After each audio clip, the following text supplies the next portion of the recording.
আর মুসা আলাইহিস সালাম আর ফেরাউনকে নিয়ে কোরআনুল কারীমে প্রায় 44টা সূরার মধ্যে কথা আছে। আমি হিসাব করে দেখেছি এবং আমি টুকটাক ঘাটাঘাটি করে দেখেছি যে প্রায় 44টা সূরার মধ্যে 532টা আয়াত আছে মুসা এবং ফেরাউনকে নিয়ে। তো এটাকে পার্সেন্টেজ দিয়ে করবেন, যারা ম্যাথামেটিক্স পড়েন তারা তো খুব সহজেই পারবেন। তো পার্সেন্টেজ করলে দেখবেন যে 8.53% আয়াত মুসা এবং ফেরাউনকে নিয়ে। 100%-এর মধ্যে প্রায় 8.5 বা 9% আয়াত কাকে নিয়ে? মুসা এবং ফেরাউনকে। এমনি এমনি তো আল্লাহ পাক এই কাজটা করবেন না নিঃসন্দেহে। এর মধ্যে একটা শিক্ষা বা মেসেজ আছে, সেটা হলো আমাদের জন্যে, উম্মতে মুহাম্মাদির জন্যে যেই সব জাতির মধ্যে সবচেয়ে বেশি শিক্ষা আছে তার মধ্যে সবচেয়ে ইম্পর্টেন্ট হচ্ছে মুসা এবং ফেরাউনের সময়। মুসা এবং ফেরাউন এই ঘটনার মধ্যে যে শিক্ষাগুলো আছে এটা আমাদের জন্য সবচেয়ে বেশি ইম্পর্টেন্ট। এই জন্য এত বেশি আয়াত নাজিল করা হয়েছে। কোরআনের যে কোনো সূরা খুলবেন দেখবেন মুসা আর ফেরাউন, মুসা আর ফেরাউন। কি কারণ? এমনি এমনি নিঃসন্দেহে শেষ জামানে আমরা যারা বাস করব তাদের জন্য এই ঘটনার মধ্যে বিশাল কিছু শিক্ষা আছে। শিক্ষাগুলো আমরা ইনশাআল্লাহ আজকে জানবো। তাহলে মিশরে কিভাবে বনু ইসরাইল আসলো? ইউসুফ আলাইহিস সালামের মাধ্যমে। ঠিক আছে, ইউসুফ আলাইহিস সালামের মাধ্যমে মিশরে বনু ইসরাইলের আগমন হলো। এর আগ পর্যন্ত বনু ইসরাইল থাকতো ওই যে প্যালেস্টাইনে। এখন ইউসুফ আলাইহিস সালামের শাসন আমল যতদিন ছিল ততদিন পর্যন্ত বনু ইসরাইল মিশরে খুব ভালোভাবেই জীবনযাপন করত। কিন্তু যখন তার যুগটা চলে গেল তখন সেখানে ফেরাউনদের যুগ আসলো। কাদের যুগ? ফেরাউনদের যুগ। আর ফেরাউন শব্দের অর্থ হচ্ছে এটা একটা রাষ্ট্রীয় পদ, যেমন প্রেসিডেন্ট, প্রাইম মিনিস্টার এমন পদ আছে। ফেরো বা ফেরাউন এটা হচ্ছে একটা রাষ্ট্রীয় পদের নাম। তো ফেরাউনের আসল নাম হচ্ছে রেমেসিস। কি নাম? রেমেসিস। রেমেসিস 1, রেমেসিস 2 এরকম করে নাম থাকে আর কি। আর যে ফেরাউনের মমিটা আমরা পেয়েছি তারও একটা নাম আছে। তার নাম হচ্ছে, আমি এনসাইক্লোপিডিয়া ব্রিটানিকা থেকে এটা পেয়েছি, তার নাম হচ্ছে মনেপ্তাহ। যে ফেরাউনের মমিটা আমরা পেয়েছি এর নাম হচ্ছে মনেপ্তাহ। তার মূল নাম, তাকে রেমেসিস বলা হতো, আর তার টাইটেল হচ্ছে ফেরো বা ফেরাউন। ঠিক আছে, এখন এই ফেরাউনদের সময় ইউসুফ আলাইহিস সালামের রেখে যাওয়া সেই যে বনু ইসরাইল, এরা আর উন্নত জীবনযাপন করতে পারতো না। তারা দাসত্বের শৃঙ্খলা আবদ্ধ, তাদের উপর জুলুম নির্যাতন শুরু হতে লাগলো। এক পর্যায়ে ফেরাউন তাদেরকে ডিভাইড অ্যান্ড রুলের মতো করে সমাজে নিপীড়িত করতে লাগলো। আর ফেরাউনের অনেক পাপ ছিল, যে পাপটা আমরা আসলে অল্প কথায় ব্যাখ্যা করতে পারবো না। এক কথায় সে নিজেকে আল্লাহ দাবি করেছিল। তারপরে সে সমাজের মধ্যে শিরকের প্রচলন ঘটাতো। সে কন্যা সন্তানদেরকে জীবিত রাখতো, পুত্র সন্তানদেরকে হত্যা করে ফেলত। সে সমাজের মানুষদেরকে বিভক্ত করত, দুর্বলের উপর সবলের অত্যাচার চালাতো। এবং তার একটা অহংকার ছিল, সেটা হচ্ছে সেনাবাহিনীর অহংকার। সে মনে করতো যে সে ওই সময়কার সুপার পাওয়ার, তাকে কেউ পরাজিত করতে পারবে না। ঠিক এখনকার বিশ্বের পরাশক্তিগুলোর মতোই তার দাম্ভিকতা ছিল আর কি। তো একটা কথা বলে নেই, এই ফেরাউন এবং মুসা আলাইহিস সালাম, এই ফেরাউন যখন বনু ইসরাইলকে নির্যাতন করতে লাগলো তখন আল্লাহ পাক একজন নবী পাঠালেন, তার নাম কি? মুসা আলাইহিস সালাম। এখন মুসা আলাইহিস সালাম এই ফেরাউনের যুগে জন্ম লাভ করলেন। তবে ফেরাউনকে জ্যোতিষীরা বলেছিল আগেই যে ওই সামদেশ থেকে একটা আগুন আসছে যে তোমার সিংহাসনকে পুড়িয়ে ফেলবে। এর ফলশ্রুতিতে ফেরাউন যেটা করলো, সমস্ত পুত্র সন্তান যারা হতো এদেরকে তারা জবাই করে হত্যা করল। যখন জনগণ বলল যে কাজটা খুব খারাপ, প্রতিবাদ শুরু হলো, তখন 1 বছর গ্যাপ দেওয়া শুরু করলো। 1 বছর মারবে, আরেক বছর রাখবে, আরেক বছর মারবে, আরেক বছর রাখবে। যেই বছর মারলো না সেই বছর জন্ম লাভ করলো মুসা আলাইহিস সালামের ভাই হারুন আলাইহিস সালাম। ঠিক আছে, উনিও কিন্তু নবী ছিলেন। আচ্ছা, আর যে বছর মারার কথা সেই বছর জন্ম লাভ করলেন মুসা আলাইহিস সালাম। এখন আমি খুব শর্ট করে বলছি, অনেক ডিটেলস বলতে গেলে 3টা বেজে যাবে, আজকে আসরও হইতে পারে। তো এখন যে বছর মারার কথা সেই বছর জন্ম লাভ করলেন মুসা আলাইহিস সালাম। এখন মুসা আলাইহিস সালামের মা কিন্তু তখন খুব শঙ্কিত, ফেরাউন তার সন্তানকে হত্যা করবে। আল্লাহ রাব্বুল আলামিন কোরআনের মধ্যে বলেছেন সূরা কাসাসের মধ্যে। কোন সূরা? সূরা কাসাস। আমি 2টা সূরার নাম বলছি, আজকে বাসায় গিয়ে পড়বেন। এই 2টা সূরার মধ্যে সবচেয়ে বেশি হিস্ট্রি আছে মুসা এবং ফেরাউন এই বিষয়টার উপরে। একটা সূরার নাম হচ্ছে সূরা তাহা, এখানে সুন্দর করে ধারাবাহিকভাবে গল্পটা দেওয়া আছে।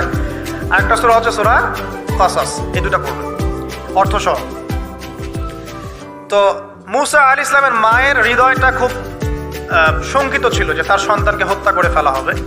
আল্লাহ রাব্বুল আলামিন বলছেন যে আমি তার কলবে ইলহাম করলাম। সুবহানাল্লাহ, আল্লাহ পাক তার মায়ের কলবের মধ্যে ইলহাম, মানে কি? ইলহাম হচ্ছে আল্লাহর পক্ষ থেকে প্রত্যাদেশ না, ওহী না, কিন্তু একটা বুঝ বা একটা নূর, একটা তাজাল্লি, একটা বসিরা ঢেলে দেওয়া। এটা কিন্তু নবুয়ত না, একটা কাজের চেতনা বা দৃঢ়তা আল্লাহর পক্ষ থেকে ঢেলে দেয়া। ঠিক আছে? তো তার মায়ের কলবের মধ্যে আল্লাহ রাব্বুল আলামিন ইলহাম করলেন যে তুমি তোমার সন্তানটাকে সিন্দুকের মধ্যে ভরে ভাসিয়ে দাও নীল নদে। এখন তার মায়ের কলব, তার মায়ের হৃদয় ছটফট করতে লাগলো, কারণ কোনো মাই তো চাইবে না তার সন্তানকে এভাবে ভাসিয়ে দিতে। আল্লাহ পাক বলছেন যদি না আমি তার হৃদয়টাকে শক্ত করতাম তাহলে সে বিচলিত হয়ে পড়তো। আল্লাহ পাক তার হৃদয়টাকে শক্ত করলেন, সে বিচলিত হলো না, সন্তানকে ভাসিয়ে দিল। এবার সন্তান ভাসতে ভাসতে ভাসতে কোথায় যাচ্ছে? যেখানে ফেরাউনের স্ত্রী গোসল করছে। কথা কি বুঝতে পারছেন? খুব চমৎকার হিস্ট্রি কিন্তু গল্পটা। এবং গল্প মানে এখানে আসলে গাল গল্প না, এগুলো সত্য ঘটনা। এক একটা বর্ণ তেমন সত্য যেমন সূর্য পূর্ব দিক থেকে ওঠে এবং পশ্চিমে ডোবে, এটা যেমন সত্য, এর এক একটা বর্ণ সত্য। এগুলো কোনো গাল গল্প নয়। এবার ফেরাউনের স্ত্রী আসিয়া সেই সিন্দুক পেয়েছে। মুসা আলাইহিস সালামকে আল্লাহ পাক বলছেন যে আমি মুসা আলাইহিস সালামের চেহারার মধ্যে মোহাব্বত বা ভালোবাসা ঢেলে দিয়েছিলাম। তার চেহারা যেই দেখতো তাকে ভালোবাসত। বুঝছেন? ভালোবাসা ঢেলে দিয়েছেন।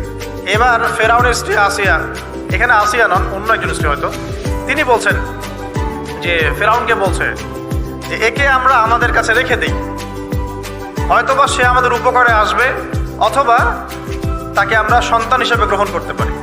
লা তাকতুলুহু, তাকে হত্যা করো না। আসা আন ইয়ানফা'না আও নাত্তাখিযাহু ওয়ালাদা, এরকম করে আল্লাহ পাক বলেছেন কোরআনে। তো ফেরাউন তার স্ত্রীর কথা শুনলো এবং তাকে না হত্যা করে রেখে দিল। আর আল্লাহ রাব্বুল আলামিনের কি কৌশল! ওয়া মাকারু ওয়া মাকারাল্লাহ, যেই মূসাকে হত্যা করার জন্য বছরের পর বছর হাজার হাজার শিশুকে হত্যা করা হয়েছে, সংখ্যাটা লাখ লাখও হতে পারে, সেই মূসা আলাইহিস সালামকে আল্লাহ পাক ফেরাউনের ঘরেই লালন পালন করতে লাগলেন। চিন্তা করলেন? এবার মূসা আলাইহিস সালাম যখন যুবক হলেন, আমি সংক্ষিপ্ত করছি, যখন যুবক হলেন তখন একদিন দেখলেন যে রাস্তায় দুজন ব্যক্তি ঝগড়া করছে। সূরা কাসাসের মধ্যে আছে, ফাইটিং, স্ট্রিট ফাইট। তো একজন ব্যক্তি হচ্ছেন বনু ইসরাইলের, আরেকজন হচ্ছে ফেরাউনের সেনাবাহিনীর। এখন মূসা আলাইহিস সালাম কার পক্ষ নেবেন? তিনি বনু ইসরাইলের পক্ষ নিলেন। তিনি গিয়ে তাকে বাঁচানোর চেষ্টা করলেন এবং শুধু একটা ঘুষি দিয়েছেন, ফাওয়াকাযাহু, একটা ঘুষি, ফাকাদা আলাইহি, এবং এই একটা ঘুষিতেই সেই ব্যক্তি ডেড। এটা কোরআনে আছে, সূরা কাসাস। তার মানে কোরআন দলিল দিচ্ছে যে মানুষের বডিতে এমন এমন পার্টস আছে, এমন এমন জায়গা আছে যেখানে একটা ঘুষি মারলেও মানুষ মারা যেতে পারে। কি বুঝলেন? যারা মার্শাল আর্ট শিখেছেন বা শিখছেন তারা এটা আরো ভালো বুঝবেন। মানুষের এই বডিতে এমন অনেকগুলো জায়গা আছে, 7টা বা 8টা বা 10টার মতো, যেখানে একটা ঘুষি দিলেও মানুষ মরতে পারে। তো ভালো কিছু শিখেন, শিখলে ঠিক আছে। টিকটক প্রজন্ম না হয়ে আর এই মোবাইলে লুডো না খেলে ভালো কিছু শেখেন, ইনশাআল্লাহ কাজে দিবে। আত্মরক্ষা শেখা খারাপ? আচ্ছা, তো তবে দাড়ি টুপি নিয়ে শিখতে চান না, সমস্যায় পড়তে পারেন। এখন একটা ঘুষিতে সেই ব্যক্তি মারা গেল। তারপরের দিন আবার দেখা গেল যে ওই ব্যক্তি যাকে তিনি বাঁচিয়েছেন সেই ব্যক্তি আর আরেকজন সেনাবাহিনীর সদস্য আবার মারামারি করছে। এবার মূসা আলাইহিস সালাম বললেন যে তুমি তো একটা বোকা মানুষ।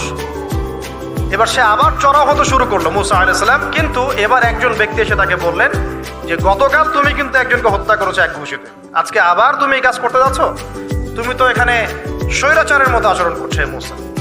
মূসা আলাইহিস সালাম তখন আল্লাহর কাছে ক্ষমা চাইলেন, বললেন ইন্নাহু হাযা মিন আমালিশ শাইতান, এটা তো শয়তানের মতো কাজ, শয়তানের কাজ হয়ে গেল। রব্বিক ফিরলি, আল্লাহ আমাকে মাফ করে দিন। ফাগফার আল্লাহ, আল্লাহ পাক বলছেন আমি তাকে মাফ করে দিলাম। তিনি তো ইচ্ছাকৃতভাবে করেন নাই, করেছেন আনইনটেনশনালি, এটা হয়ে গেছে। কিন্তু এখন ফেরাউন মূসা আলাইহিস সালামকে ধাওয়া করতে শুরু করলো, কারণ ফেরাউনের দৃষ্টিতে মূসা আলাইহিস সালাম একটা মার্ডার করেছেন, তার দৃষ্টিতে। কিন্তু মুসা আলাইহিস সালাম তো আর এটা করেন নাই, ইচ্ছা করে এটা হয়নি, অ্যাক্সিডেন্টলি হয়ে গেছে। এখন মুসা আলাইহিস সালামকে এক ব্যক্তি এসে বললো, তুমি এখান থেকে তাড়াতাড়ি পালাও, এই মিশরে থাকলে ফেরাউন তোমাকে ধরে এখন শাস্তি দিবে। এখন মুসা আলাইহিস সালাম বাধ্য হয়ে মিশর থেকে চলে যাচ্ছেন কোথায়? মাদিয়ান। কোন জায়গা? মাদিয়ান। এটাও আরবের মধ্যে একটা জায়গা, যেই জায়গার নবী হচ্ছেন শুআইব আলাইহিস সালাম। কি নাম? আচ্ছা, এবার শুআইব আলাইহিস সালামের সেই কওমে মুসা আলাইহিস সালাম গেলেন, না খাবার আছে, না পানি, না কাপড়, কিছুই নাই, একদম রিক্ত হস্ত। সেখানে গিয়ে তিনি দেখলেন যে এমনই একটা জলাশয়, হয়তোবা আল্লাহ ভালো জানেন, সেই জলাশয়ের কাছে কিছু মানুষ পানি পান করাচ্ছে গবাদি পশুদেরকে। আমি কি বুঝাতে পারছি?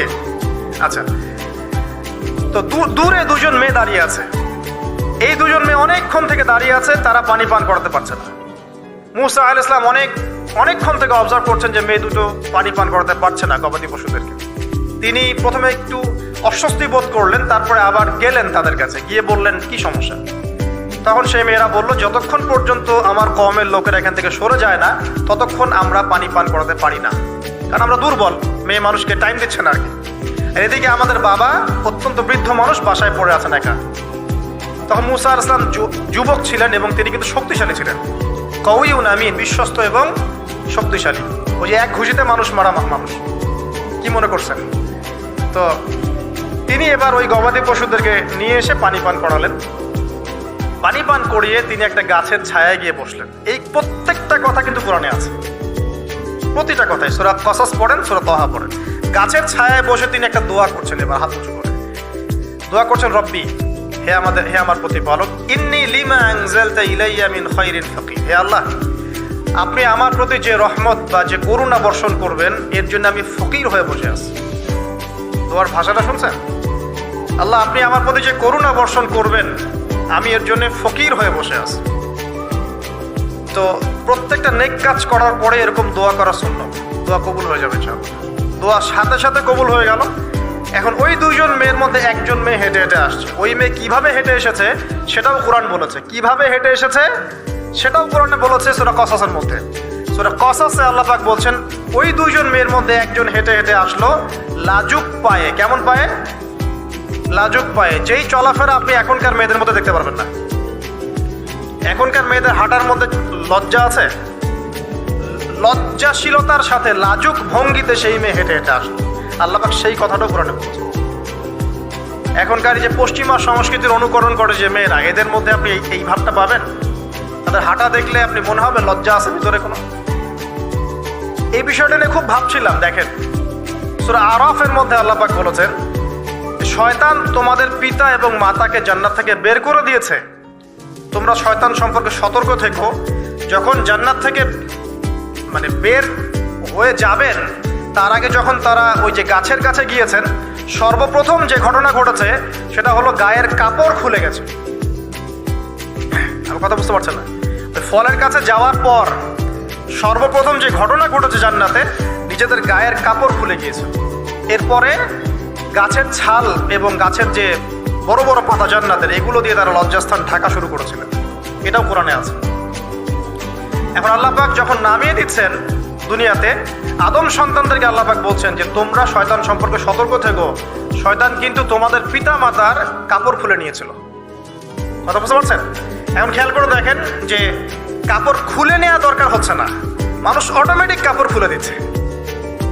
কথা কি বুঝতে পারছেন? মনে করে একটা এক্সাম্পল দিই, আল্লাহ না করুক, ধর এই মাঠের মধ্যে 1 লক্ষ মানুষকে জড়ো করে এই মাঝখানে শহীদ মিনারের কাছে যদি আপনাকে কেউ জোর করে 10 জন মানুষ ধরে কাপড় খুলতে চায়, আপনার কেমন লাগবে?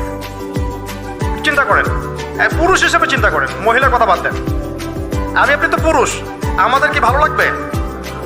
আমাদেরকে যদি বলে যে মেরে ফেলবো অথবা কাপড় খুলতে হবে, কোনটা নিবা? আপনি বলবেন হয়তো মেরে ফেলতাও ভালো, তাই না? তাহলে ওই মানুষদের কথা চিন্তা করেন যারা ইচ্ছায় স্বেচ্ছায় লক্ষ লক্ষ মানুষের সামনে কাপড় খুলে ফেলছে। কেউ বাধ্য করছে না, কোনোভাবেই কেউ বাধ্য করছে না, নিজের ইচ্ছায় পুরুষ না নারী কাপড় খুলে ফেলছে। মিউজিক ইন্ডাস্ট্রি বলেন, ফিল্ম ইন্ডাস্ট্রি বলেন, এই যে এখনকার যে শোজগুলো বলেন, হাওয়ায় তো মারতেছে দেশ এখন, তাই না?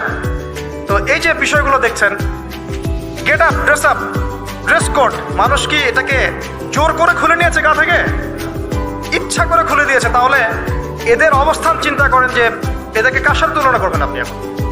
যদি বলেন পশুর সাথে, আমি বলবো তুলনা ঠিক হয়নি, কারণ কোনো পশু নগ্ন চলে না। চলে? কোনো পশু নগ্ন চলে না। তুলনা একটা জাতির সাথে করতে পারেন। ওই যে ব্রাজিলের আমাজন জঙ্গল আছে, ওখানে দেখবেন কিছু কবিলা আছে যারা সমাজ থেকে টোটালি ডিটাচড, যারা না কাপড় কেমন করে পরতে হয়, সভ্যতা কি, সংস্কৃতি কি, ন্যায় কোনটা অন্যায় কোনটা, ওদের গেট আপগুলো দেখবেন, এদের গেট আপগুলো দেখবেন সেম। তাহলে এদের আদর্শ কোথায়? আল্লাহ পাক সূরা আরাফে বলছেন, শয়তান থেকে সতর্ক থেকো, তোমাদের পিতা মাতার কিন্তু তারা কাপড় খুলে ফেলেছিল শয়তান, তোমাদের কাপড় যেন শয়তান খুলতে না পারে, আল্লাহ পাক সতর্ক করেছেন। আর এখন আপনি খেয়াল করে দেখবেন, জোর করে না, স্বেচ্ছায় মানুষ কাপড় খুলে ফেলছে, এবং তারা পুরুষ না, নারী। যে জায়গায় আসছিলাম, ওই মেয়ের হেঁটে আসাটা আল্লাহ রাব্বুল আলামিন ব্যাখ্যা করেছেন। সেই মেয়ে, দুইজন মেয়ের একজন মেয়ে হেঁটে হেঁটে আসছে মূসা আলাইহিস সালামের কাছে লাজুক ভঙ্গিতে, লজ্জায় মুখ নত করে, লজ্জাশীলতার সাথে এসে বলছেন যে আমার বাবা আপনাকে ডাকছে। তার বাবাকে? শুআয়ব আলাইহিস সালাম, আমার বাবা আপনাকে ডাকছে। এবার তিনি গেলেন শুআয়ব আলাইহিস সালামের কাছে, গিয়ে তার কিসসা বা কাহিনীটা বললেন। শুআয়ব আলাইহিস সালামও কিন্তু একজন নবী এবং জবরদস্ত নবী। বলে রাখি, শুআয়ব আলাইহিস সালামের কওম সর্বপ্রথম সেই কওম, সর্বপ্রথম পৃথিবীতে ভূমিকম্প দিয়ে যে কওমকে ধ্বংস করে দেওয়া হয়েছে সেটা হচ্ছে শুআয়ব আলাইহিস সালামের কওম। আর তিনটা বড় বড় ভূমিকম্প আমাদের সামনে অপেক্ষা করছে শেষ জামানায়। তিনটা হবেই, একটা পৃথিবীর পশ্চিম দিকে, একটা পৃথিবীর পূর্ব দিকে। আর পূর্ব দিক বলতে কিন্তু আমাদের দিক, Indonesia, Malaysia, Bangladesh, Pakistan, Sri Lanka, India, এই পুরো জায়গা হচ্ছে পূর্ব দিক। আর পশ্চিমা সভ্যতা তো বোঝেন পশ্চিম কোন দিকে। আর একটা হবে পৃথিবীর মাঝখানে। মাঝখান কোনটা?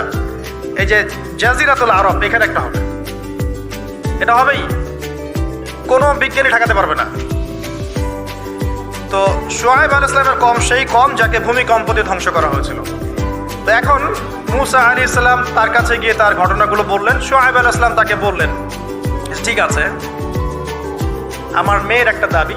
আমার মেয়ে বলেছে যে তুমি হচ্ছ বিশ্বস্ত এবং শক্তিশালী, তোমাকে যেন আমি আমার কাজে নিয়োগ করি। আসলে মেয়ে বাবাকে ইঙ্গিত একটা মানে মনের ভাব ব্যক্ত করেছে আর কি। তখন তার বাবা সেই ভাবটা বুঝতে পেরেছেন। তিনি বলেছেন, ঠিক আছে, আমি আমার এই মেয়ের সাথে তোমাকে বিয়ে দিব। শর্ত কি? শর্ত হচ্ছে তোমাকে 8 বছর আমার এখানে কাজ করতে হবে। 8 বছর, কত বছর? 8 বছর কাজ করার বিনিময়ে আমি তোমাকে আমার মেয়ের সাথে বিয়ে দিচ্ছি। আর যদি তুমি চাও তাহলে 10 বছর পূর্ণ করতে পারো। ঠিক আছে? তো মূসা আলাইহিস সালাম বলেন, ঠিক আছে, আমাদের মাঝে আল্লাহ পাক সাক্ষী হিসেবে যথেষ্ট। এবার সেখানে মূসা আলাইহিস সালাম তার সংসার শুরু করলেন। 10 বছর অতিবাহিত হলো। তারপরে এখন মিশরে ফিরে যাওয়ার পালা। মূসা আলাইহিস সালাম তার স্ত্রীকে নিয়ে কোথায় যাচ্ছেন এখন? মিশর, তার হোম টাউন। ঠিক আছে, মাদারল্যান্ড। কিন্তু যাত্রা পথে তুয়া উপত্যকায় বিভিন্ন কিতাবে এসেছে তার স্ত্রীর প্রসব বেদনা শুরু হয়। তখন তিনি আগুন তালাশ করতে থাকেন। আগুন তালাশ করতে করতে আস্তে আস্তে তিনি এমন একটা জায়গার দিকে চলে যান, তুয়া উপত্যকায়, যেখানে দেখেন যে গাছের উপর আগুন জ্বলছে। এবং তখন আগুনকে ফলো করতে করতে হঠাৎ তিনি এক গায়েবী আওয়াজ শুনতে পান। আওয়াজটা হচ্ছে এমন, আমি একটু পড়ে শোনাই। আওয়াজটা হচ্ছে এমন যে, ইন্নী আনা রব্বুক ফাখলা'না আলাইক ইন্নাকা বিল ওয়াদিল মুকদ্দাস তুয়া। এই আওয়াজটা আল্লাহ পাকের। কার আওয়াজ? সুবহানাল্লাহ। আল্লাহ পাক মূসা আলাইহিস সালামের সাথে কথা বলছেন এই জায়গায়। আল্লাহ পাক বলছেন, নিশ্চয়ই আমি তোমার রব, তোমার জুতা খুলে ফেলো, কারণ তুমি একটা পবিত্র উপত্যকায় আছো। চিন্তা করতে পারেন?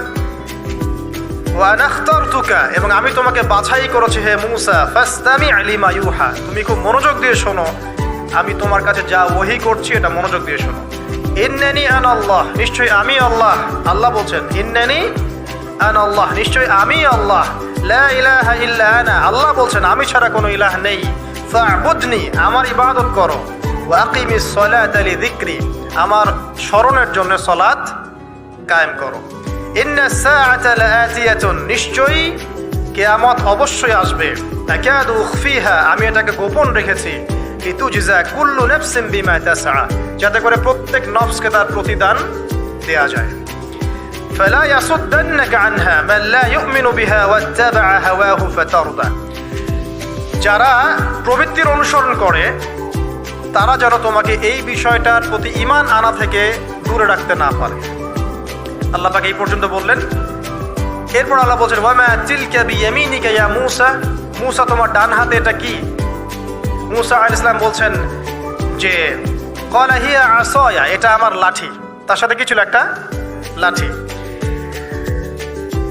আতাওয়াক্কাউ আলাইহা ওয়া আহুশু বিহা আলা গনামি ওয়া লিয়া ফিহা মাআরিব উখরা, এই লাঠি দিয়ে আমি গাছের ডাল ছাঁটি, গবাদি পশুদেরকে চড়াই, এছাড়া আমি আমার বিভিন্ন কাজে লাঠি ব্যবহার করি। আল্লাহ পাক বলছেন ক্বালা আলকিহা ইয়া মূসা, মূসা এটা নিক্ষেপ করো দেখি, হাত থেকে ছুঁড়ে মারো। মূসা আলাইহিস সালাম ছুঁড়ে মারলেন, ফাআলকাহা, তিনি ছুঁড়ে মারলেন, ফাইদা হিয়া হাইয়াতুন তাসা, সাথে সাথে লাঠিটা ছোটাছুটি শুরু করলো সাপের মতো। অন্য সূরায় আছে এই দৃশ্য দেখার সাথে সাথে মূসা আলাইহিস সালাম উল্টা দিকে দৌড় দিয়েছিলেন। স্বাভাবিক, ভয় পাওয়া স্বাভাবিক। তো তখন আল্লাহ পাক বলেছিলেন যে তুমি ভয় পেও না, আমার কাছে নবীগণ ভয় পায় না। ঠিক আছে, অন্য সূরা এগুলো আছে, আমি শর্ট করে বলছি। এরপরে আল্লাহ পাক বললেন ক্বালা খুযহা ওয়া লা তাখাফ, তুমি এটাকে ধরো, এটাকে ভয় পেও না। সানুঈদুহা সিরাতাহাল উলা, তুমি ধরা মাত্রই সেটা আবার লাঠিতে রূপান্তরিত হবে। আরেকটা কাজ করো, ওয়াদমুম ইয়াদাকা ইলা জানাহিক, তোমার হাতটাকে বগলের নিচে নিয়ে যাও। তাখরুজ বাইদা মিন গায়রি সু, এটাকে বের করো, তারপর দেখবে এটা স্বচ্ছ আলো প্রদান করবে। সুবহানাল্লাহ, বগলের মধ্যে হাত নিয়ে আসো, হাতটাকে বের করো, দেখবে হাত থেকে স্বচ্ছ আলো বের হবে। এই দুইটা মুজিজা আল্লাহ পাক তাকে দিলেন। আয়াতুল উখরা, এটা আরেকটা নিদর্শন। তো এখানে কি হলো? মূসা আলাইহিস সালাম নবুয়ত পেলেন। Shortcut key? মূসা আলাইহিস সালাম কি পেলেন? নবুয়ত পেলেন। নবুয়ত পাওয়ার সাথে সাথে আল্লাহ পাক তাকে দুটো মুজিজা দিলেন, একটা হচ্ছে লাঠি, আরেকটা কি? হাত বগল থেকে বের করলেই কি হবে? আলো বের হয়ে যাবে। এবার তার ডিউটি কি? আল্লাহ পাক ডিউটি দিচ্ছেন তাকে যে ইযহাব ইলা ফিরআউন ইন্নাহু তাগা, এবার তোমার কাজ হচ্ছে তুমি ফেরাউনের কাছে যাবে, কারণ ফেরাউন সীমা লঙ্ঘন করেছে। তখন মূসা আলাইহিস সালাম বললেন রব্বি ইশরাহ লি সাদরি, আল্লাহ আমার বক্ষটাকে প্রশস্ত করে দিন। মানে আমার তো সেখানে যাওয়ার সাহস হচ্ছে না, আমি তো সেখানে ওদের দৃষ্টিতে একজন খুনের আসামি, ওদের দৃষ্টিতে ওরা তো আমাকে পেলে হত্যা করে ফেলবে। আল্লাহ পাক বলছেন কেল্লা, কখনো না, তারা তোমাকে হত্যা করতে পারবে না।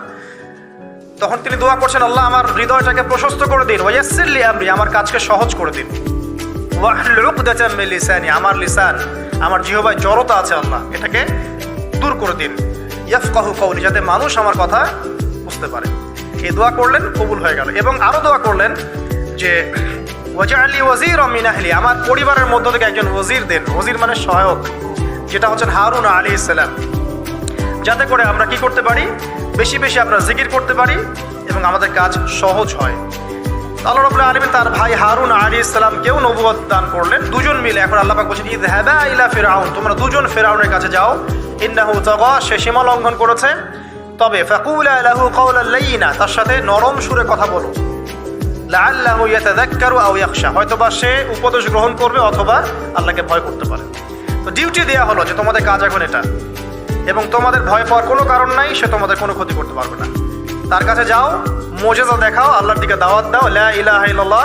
যদি সে দাওয়াত কবুল করে আলহামদুলিল্লাহ, যদি না করে তাহলে আমি আল্লাহ তার জন্য যথেষ্ট। এবার শর্ট করে নিয়ে আসি, মূসা আলাইহিস সালাম সেখানে গেলেন, যাওয়ার পরে ফিরআউনকে দাওয়াত দিলেন। তো ফিরআউন বলছে ক্বালা ওয়া মান রাব্বুকুমা ইয়া মূসা, কোন রবের কথা বলছো? আমি তো জানি না, আমি ছাড়া তোমাদের কোনো ইলাহ আছে আমি তো এটা জানি না, এটা কার কথা? ফিরআউন বলছে, অন্য আয়াতে সে বলেছিল যে আনা রব্বুকুমুল আ'লা, আমি তোমাদের মহান রব। ঠিক আছে, তো মূসা আলাইহিস সালাম ব্যাখ্যা করলেন আমি সেই রবের কথা বলছি যে রব আসমান সৃষ্টি করেছেন, জমিন সৃষ্টি করেছেন, যেভাবে তাওহীদের দাওয়াত দিতে হয় সব দিলেন। এরপরেও ফিরআউন সেটা গ্রহণ করলো না। তখন মূসা আলাইহিস সালাম বললেন যদি আমি তোমাকে কোনো বড় নিদর্শন দেখাই তারপরেও কি বিশ্বাস করবে না? তখন ফিরআউন বলল যে দেখাও দেখি। তখন তিনি লাঠি ছুঁড়ে মারলেন, সাপ হয়ে গেল। এই দৃশ্য থেকে ফিরআউনের পরিবারের সবাই ভয় পেয়েছিল, কিন্তু পলিটিক্যাল স্বার্থে ফিরআউন বলেছিল যে সে একজন বড় জাদুকর, জনগণকে তো বোঝাতে হবে কিছু, নিজে ভয় পেলেও জনগণকে তো কিছু বোঝাতে হবে। সে জনগণকে বলছে আসলে সে একজন বড় জাদুকর, সে চাচ্ছে তোমাদের ন্যাশনের মধ্যে ফাটল সৃষ্টি করতে। তো এখন কি করা যাবে? পরামর্শ করা হলো, তার কাছের কিছু মানুষ থাকে না, তার মন্ত্রী পরিষদ যারা শয়তানিতে পিএইচডি করেছিল আর কি, তার ওকে পরামর্শ দিল যে একটা কাজ করা যাক, একটা বড় ময়দানে যাওয়া যাক, সেখানে আমরা বড় বড় জাদুকরদেরকে ডাকবো, এখানে একটা জাদুর ব্যাটল হবে, মোনাজারা হবে জাদুর। সব বড় বড় জাদুকরকে ডাকা হলো মিশরের। এবং বলে রাখি যে জাদুবিদ্যা কিন্তু সত্য, সুলাইমান আলাইহিস সালামের সময় থেকে এটা চলে আসছে।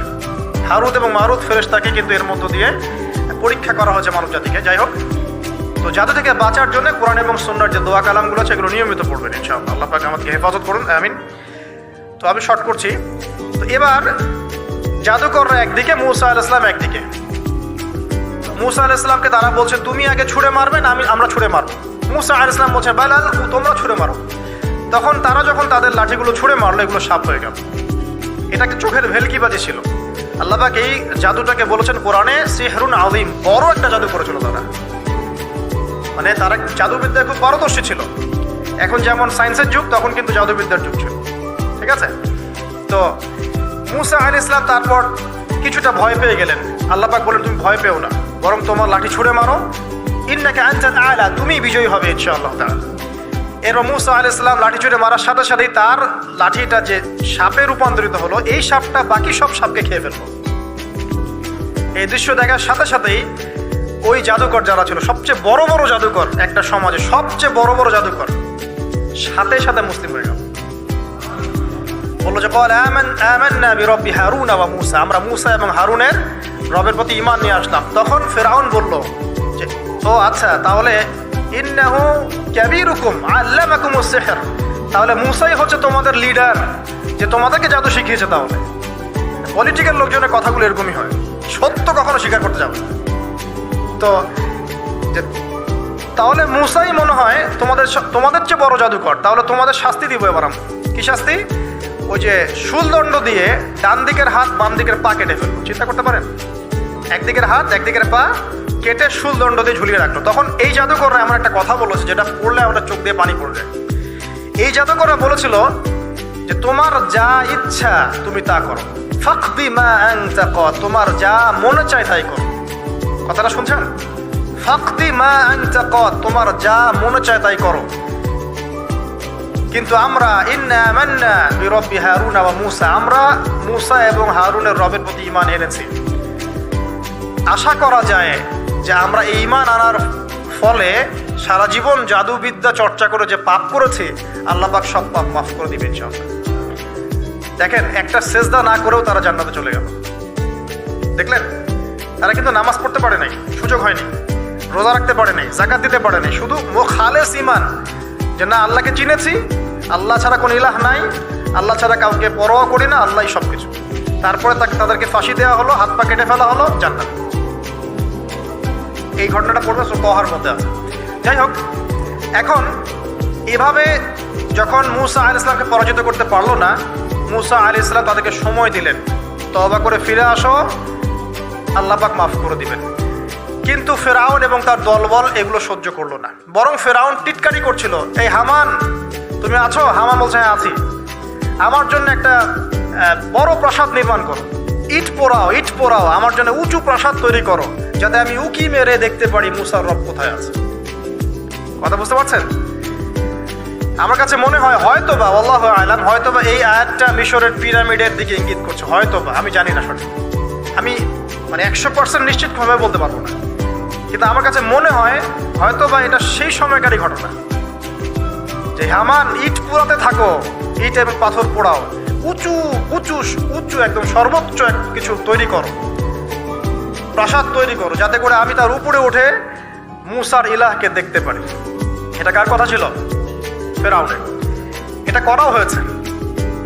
এরপরে 9টা আযাব আল্লাহ পাক দিয়েছেন। কয়টা? 9টা। একবার সতর্ক করা হয়, যদি না শোনে আল্লাহ পাক আযাব দিলেন, রক্তের সমস্ত পানি রক্ত হয়ে গেল। এবার ফেরাউন এবং তার লোকজন এসে বলে আমরা তওবা করব, মূসা তুমি দোয়া করো আল্লাহর কাছে, আল্লাহ যেন সরিয়ে দেয়।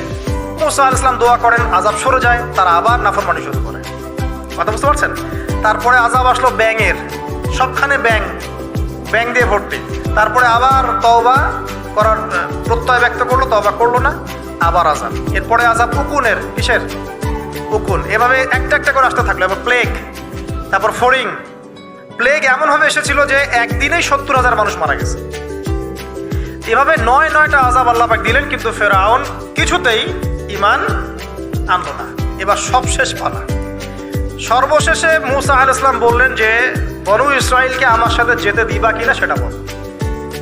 তো এখন যেহেতু অনেক মানুষ মারা যাচ্ছে প্লেগে, সবশেষে গিয়ে মূসা আলাইহিস সালামের কাছে ফিরআউন এবং তার এই যে হামান, কারুন যারা ছিল, এরা নমনীয় হলো এবং বললো ঠিক আছে, তোমরা বনু ইসরাইলকে নিয়ে এখান থেকে বের হয়ে যাও, মিশরে আমরা আর কোনো আপদ চাই না, তোমরা চলে যাও এখান থেকে।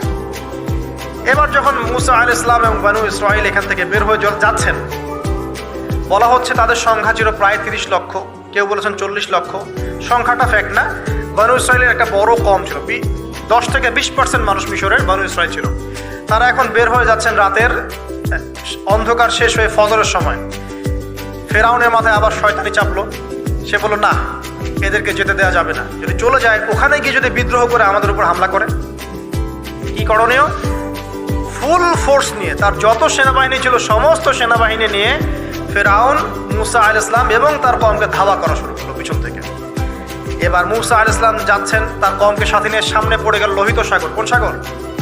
লোহিত সাগর। আর পিছনে ফেরাউনের বাহিনী। এইরকম একটা অবস্থায় মূসা আলাইহিস সালামের কওমের কিছু মানুষ বলেছিল, ইন্না লামুদরাকুন, হে মূসা আমরা তো ধরা পড়ে গেলাম, আমরা তখন যেতে পারবো না, সামনে সাগর পিছনে ফেরাউন। এই সময় মূসা আলাইহিস সালাম একটা কথা বলেছিলেন, এই কথাটা যে বলতে পারবে বিপদের সময় আল্লাহ পাক তার সাথে থাকবেন ইনশাআল্লাহ। মূসা আলাইহিস সালাম বলেছেন কাল্লা, ওইরকম একটা অবস্থা তিনি বলছেন কাল্লা, কখনো নয়। ইন্না রাব্বি মাইয়া সায়াহদিন, আমার রব আমার সাথে আছেন, তিনি আমাকে পথ দেখাবেন। কথা বুঝতে পারছেন? ব্যাস আল্লাহ পাকের সাহায্য নেমে আসলো। তিনি বললেন লাঠি ছুঁড়ে মারো। লাঠি ছুঁড়ে মারার সাথে সাথেই একটা দুইটা না 12টা রাস্তা হয়ে গেল, পানি ভেদ করে, সাগর ভেদ করে। আর এই 12টা রাস্তা দিয়ে, এটা কোনো গাল গল্প নয়, 12টা রাস্তা দিয়ে বনু ইসরাইলের 12টা দল চলে গেল, পার হয়ে গেল। আর ফেরাউন এটা অবাক হয়ে দেখছে। এক পর্যায়ে সেও সিদ্ধান্ত নিল যে আমিও আমার ফোর্স নিয়ে ধাওয়া করব। এই যে সে নামলো লোহিত সাগরের সাথে সাথে পানি আবার আগের জায়গায়। এক মুহূর্তের মধ্যে, মানে একদিনে পুরো ফেরাউন এবং ফেরাউনের যত সেনাবাহিনী আছে একদিনের মধ্যেই শেষ, পৃথিবী থেকে চিরবিদায়।